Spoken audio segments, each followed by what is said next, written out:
কাজে ব্যবহার করতে হবে। কাজেই যদি না করো তাহলে বডি দিয়ে কি হবে? আরে বডি যে কোনো কাজ, কেউ বিপদে পড়লো তারে কাজটা করে দেবা, এইটা বডির মূল্যায়ন। একটা লোক পারে না, তুমি সেই কাজটা করে দেবা, এটাকে বডির মূল্যায়ন বলে না।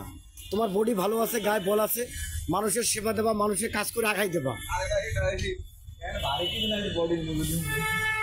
একটা ছেলে সে খুব পালোয়ান, এত পালোয়ান যে গায়ে অনেক বল, অথচ পাশে একটা লোক কাজটা করতে পারতেছে না, বলে তুই হেল্প কর। ও বলে আরে বাবা, বডি বানাইছি হেল্প করার জন্য?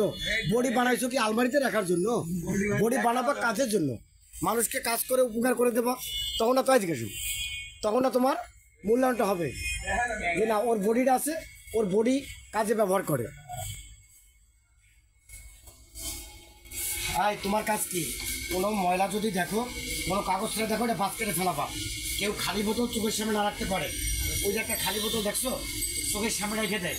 চোখের সামনে তো মাল থাকবে, সেলস প্রতিষ্ঠান চোখের সামনে রাখবাম, শুধু বিক্রি করা পণ্য। ওরা যেগুলো লুকিয়ে রাখতে এগুলো সামনে যেন না রাখে।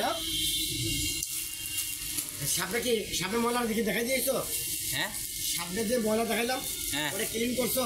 হ্যাঁ। ওর আগেই চেষ্টা করবো যে এই ময়লাগুলি দেখলে আমার বকা যায়, আমি ময়লাটা আগে থেকেই পরিষ্কার করে রাখি।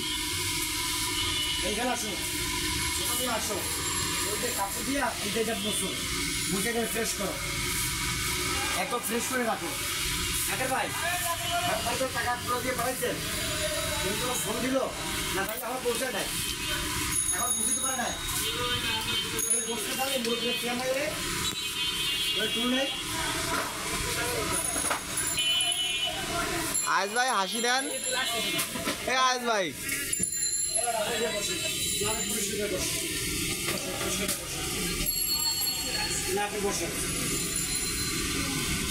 বসেন। হ্যাঁ, ওই তোলা গেল করে ভিতরে ডাকো তো, আঙ্গুল না ওর বাড়ি দেওয়ার তো ভিতরে মানে রফাই এখনো ফিরলো না তো। হ্যাঁ, ওই জন্য তোমার ওই ছোটো বাচ্চা কত প্রেশারিতে পড়লো না? হ্যাঁ অবশ্যই, অনেকদিন আগে থেকে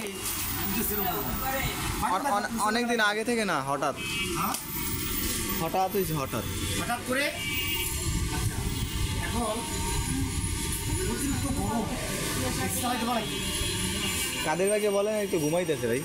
ঘুমাই গেল, চালাই দাও, বাড়ি দাও, ওই বাসা থেকে থাকতে না পারে। এরকম মাল তো না হয়, ওই মালটাকে পরিষ্কার করে ফেলাও।